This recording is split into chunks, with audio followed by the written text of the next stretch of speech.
Una po sa ating mga balita, bagamat mahirap, iginit ni Pangulong Ferdinand R. Marcos Jr. na hindi titigilan ng kanyang administrasyon ang pagsugpo sa katiwalian na anyay sistematiko na. Muli namang humingi ng paumanhin ng Pangulo sa mga Pilipino na siyang nagdurusa dahil sa pagiging ganid ng ilan. Si Kenneth Pasyente sa sentro ng balita. Hindi madali pero kailangang gawin. Yan ang binigyang diin ni Pangulong Ferdinand R. Marcos Jr. sa anyay walang patid na pagtugon ng pamahalaan sa sistematikong korupsyon sa bansa. Iginiit ng Pangulo, malinaw ang direksyon ng gobyerno, ang matuldukan ng katiwalian na inilarawan pa niya na nakagugulantang. Dagdag pa niya riyan ang pagpuksa sa tila pang-aabuso ng ilan sa kapangyarihan. So it's not as if we are lost and we do not know what we are going to do. We know what we are going to do. We know what we are doing. And we will continue this campaign against corruption. We will continue our campaign on this abuse and this entitlement that has shocked everyone, myself included. Punto pa ng punong ehekutibo, mahaba-habang laban ito pero hindi dapat ipagkibit balikat. Dahil kung hindi anya ito tutugunan, patuloy lang na mamamayagpag ang pang-aabuso. Humingi rin ng paumanhin ng presidente sa mga mamamayang Pilipino na nagdusa at naapektuhan bunsod ng malawakang korupsyon.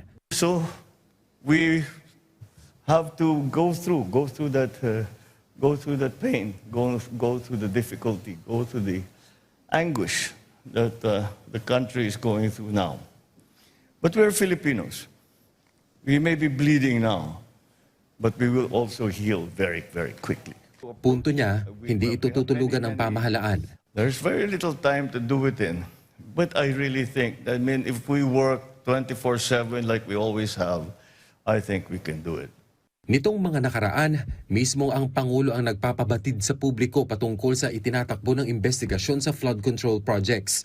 Kabilang na riyan ang pagkakaroon ng arrest warrant kay resigned Congressman Zaldico na itinuturing na nasa likod umano ng mga insertions sa 2025 national budget.